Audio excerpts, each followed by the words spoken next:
So today with us, we have a spectacular Hall of Fame professional, one of the city's best in the history of the City League basketball.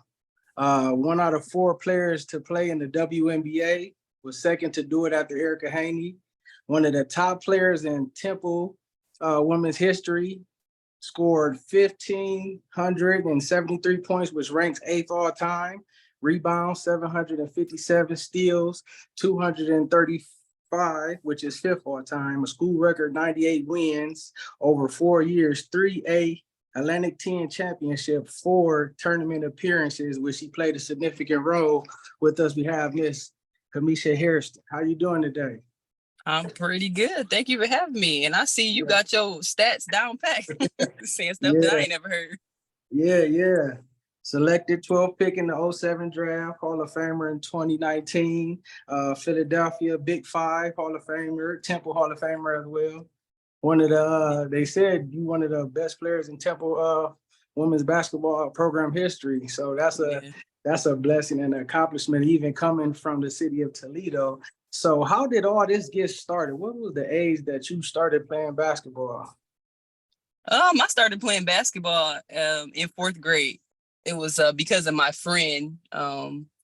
She was playing, and I came home one day and was like, Dad, Mom, I want to play basketball. I was horrible in the 4th grade. I was terrible, but they supported me. And from there, I just grew to love the game and practice really hard all the time. And I fell in love with it. So when did you know that you were getting better, your game was getting better, you was competing, and that you were like better amongst the peers of girls who you were playing with? I think, man, I would say 8th grade. I think 8th grade, going into 9th grade. But I really understood my sophomore year when I had the opportunity to play with the Nike elite team. I just knew that it was different. I knew I was different just from having that opportunity, and that, there was a chance for me to be really great at the game of basketball and accomplish a lot of things.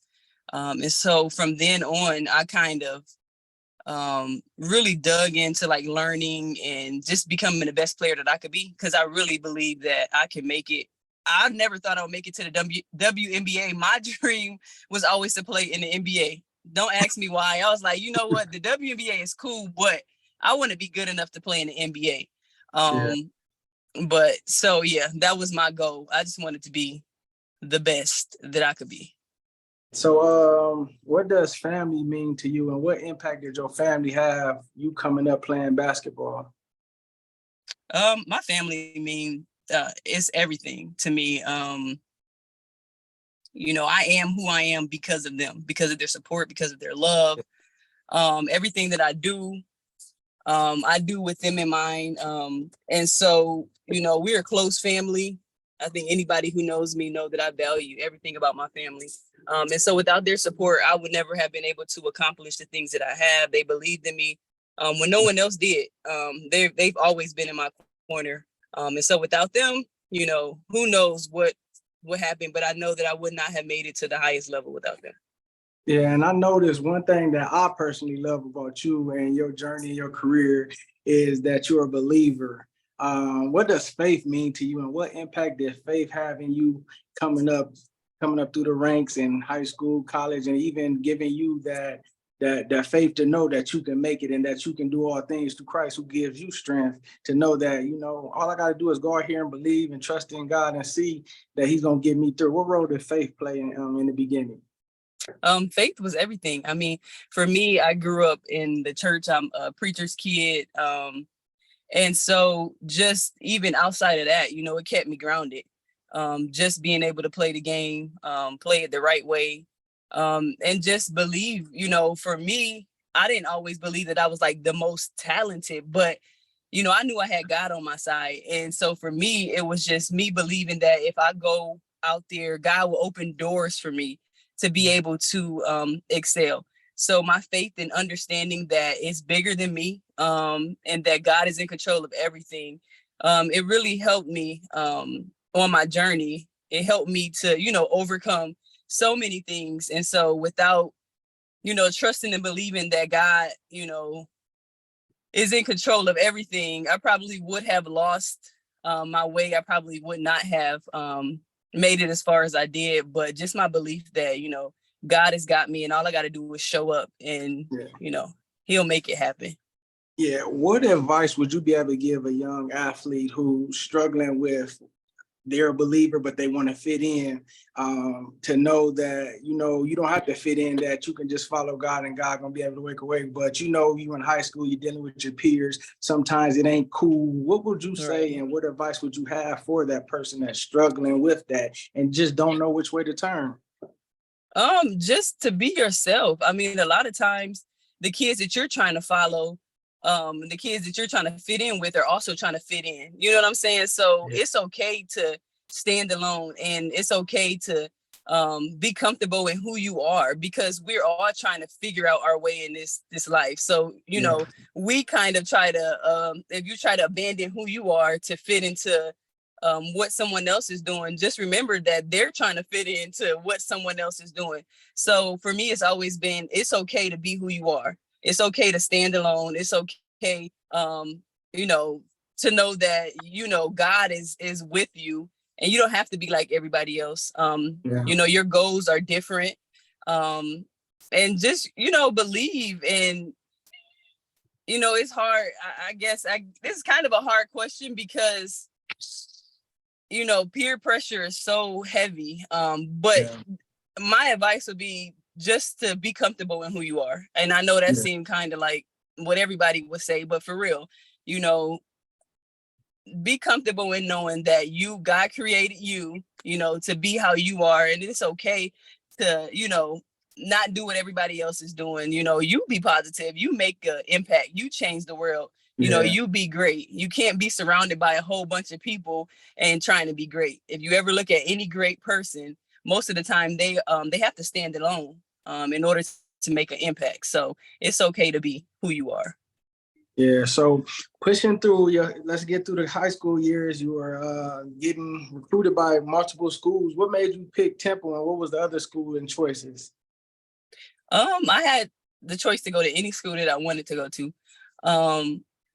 But my choice to stay with Temple, I was playing in Chicago in a Nike tournament, and my ACL was already torn, but I was playing on the torn ACL in high school. So I went through all those Nike tournaments playing on the ACL, and I was still killing. We were playing against Candace Parker and Alexis Hornbuckle, and my knee came out. Even though I had a brace on it, my knee popped out, and I'm laying on the ground, and I look up, and obviously you can see coaches, leaving and, walking away. But I received a phone call back in the day. I don't think they had texting back then, but I received a phone call from the assistant coach at Temple. His name was Irvin Monnier. And he was like, even with your torn ACL, we still want you, because we believe that you're better on one leg than most people are on two. And so they were riding with me. Other schools were riding. I still had a ton of offers, but I really felt like they genuinely believed in me, and it was the best situation for me to get to the next level. Yeah. So as you get in there, you get on the campus, you're playing, you're starting to play, you're doing good, you're excelling, and you're like, hey, I can do this, man. I can take it to the next level. So then did you start thinking WNBA? Did you start thinking, okay, let me just get better each year and progress, and then I can get drafted? No, I think it was halfway through my senior year when I was leading the nation, where I was fourth in the nation in scoring. And even when I was at that height, leading my team, I still didn't really believe until one of my teammates, who was in the WNBA, she went the year before, said something to me. And I was like, well, maybe it's a possibility for me to be able to go. And then from then on, when I start seeing scouts and stuff, I was like, well, yeah, this for real. Yeah. So, it was exciting, but I never talked about it. Even with my coach. We never focused on that at all.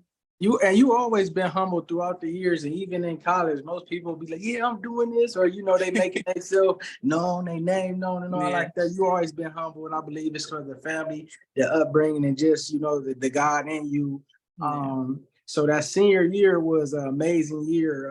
Just you said it yourself. You was impacting the nation. You was taking your team. You was going hard. So when did you get the call like you're gonna be a top pick, or you didn't know? Did teams call you and say we're gonna take you because you got drafted pretty high?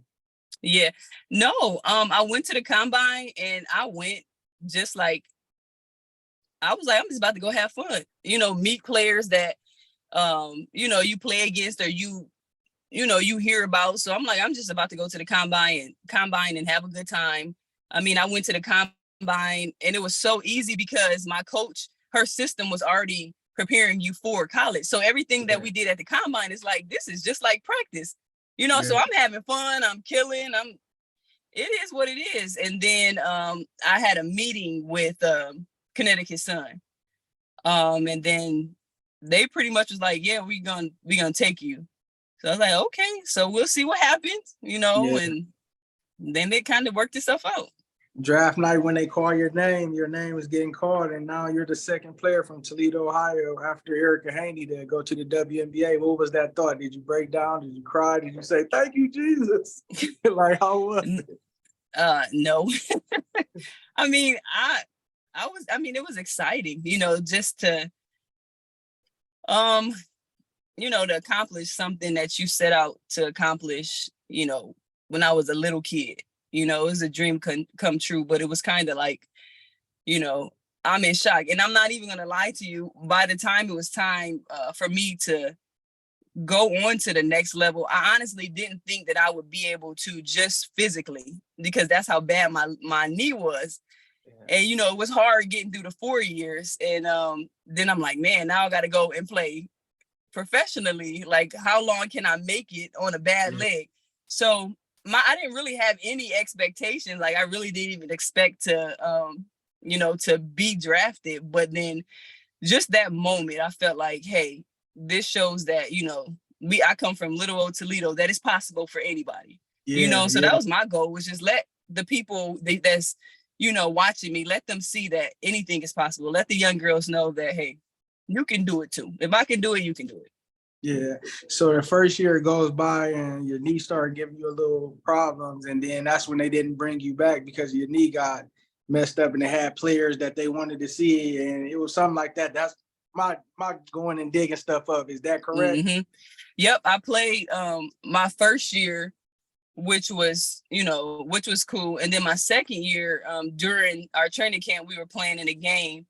And the rest of the meniscus that I did have attached to my leg completely tore. So I had surgery. But when they were talking, I knew that it was nothing left. It was nothing there. And so they tried to stitch it up, but how can you stitch up something that wasn't there? So for me, when it was time to come back, I didn't believe that once they released me that I was going to stay there, because they were releasing me at the trade deadline. And so when I was released to play, I was cleared to play, even though I wasn't able to play. So I wasn't even practicing, but they cleared me. And then I still went on. I think I went to Detroit. We came to Detroit. And then on the way home, that's when they released me. And as painful as it was, I knew inside of me, I had nothing left to give to, basketball. I went overseas and played, and that was really, really hard. I came back and tried to play. Minnesota brought me in, and the same thing happened again. And once they did the x-ray, of course, they're not going to keep you because they see how bad, So that's when I was like, it's over with. God opened the door for me to do what most people only dream of. And so I counted that as a blessing, and I walked away from it knowing that I accomplished what I wanted to accomplish with the game of basketball, even though I wasn't able to fulfill that, dream of having like that long career and doing the things that I knew that I was capable of. I still counted it as a blessing to be able to be, one of the people who did make it. Was it something that just you growing that it happened, or something just playing over time that made that injury keep on getting affected? Yeah, well, from me tearing my ACL in high school, I tore both meniscus, the medial and lateral, and I also had a hamstring. The main hamstring in my leg was torn. So there's no way that I should have been playing. I never had surgery on it. I never had anything on it. It was just God sustaining me to be able to accomplish that dream that I had. You know, Yeah, he allowed me to have that desire accomplished playing on really on one leg. Even, now, like the hamstring is still the same. It's still torn.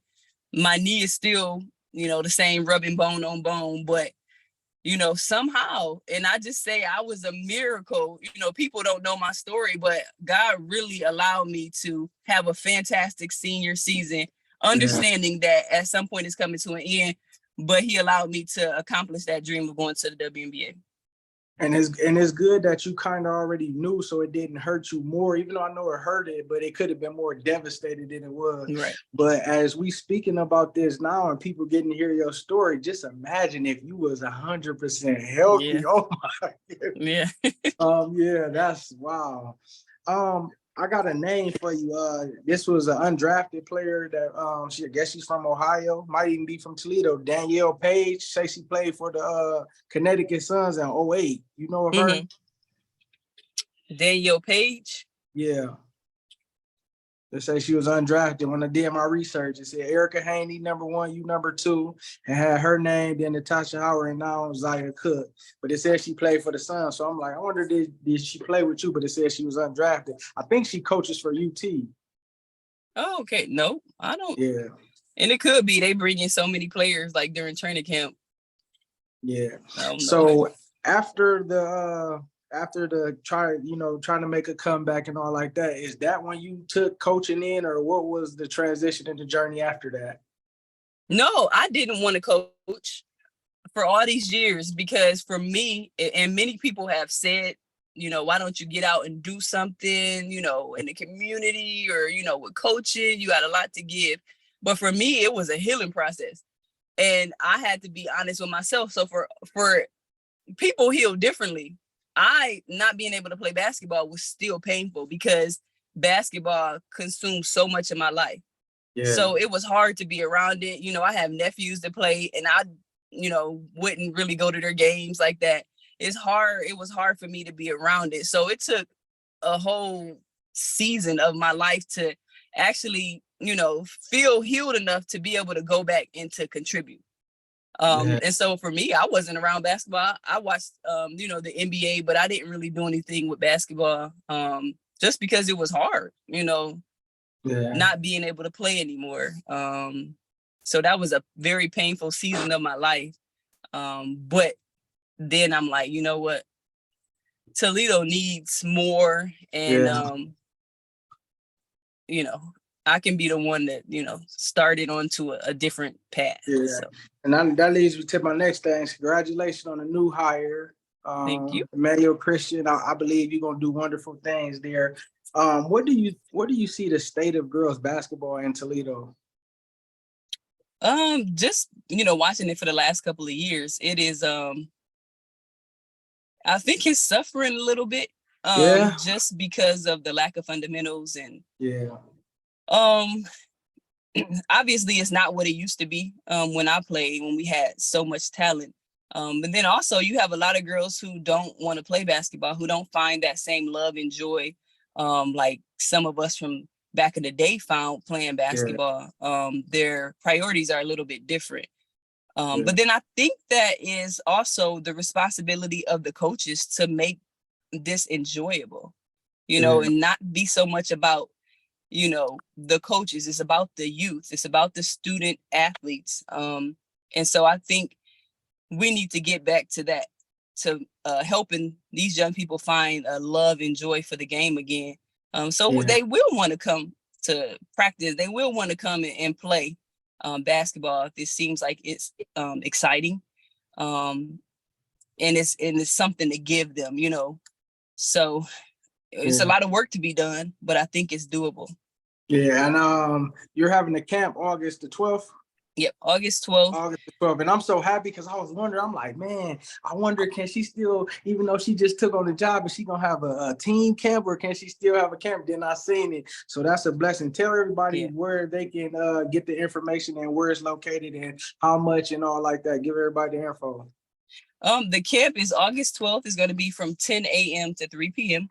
And you can register on the Toledo Threat website. It should be just, the whole website right now is kind of catered to registering for the camp. So you just click the link, register. The camp is $75.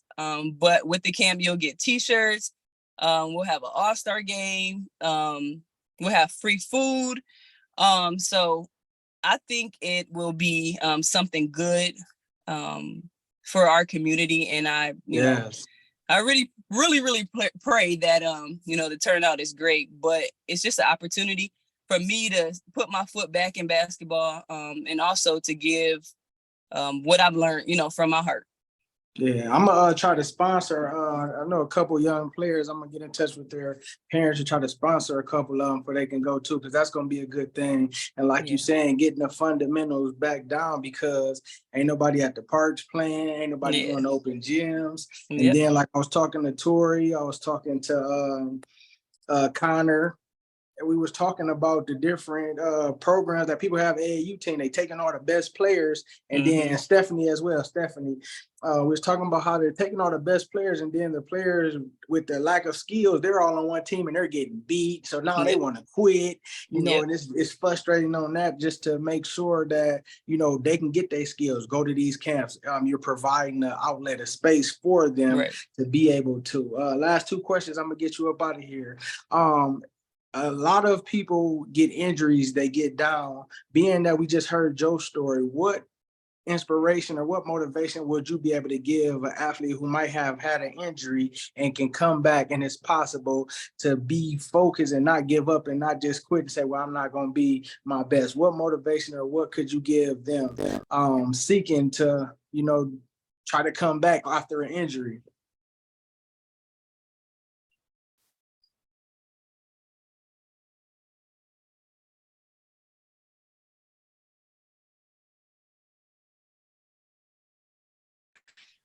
You have that dog in you.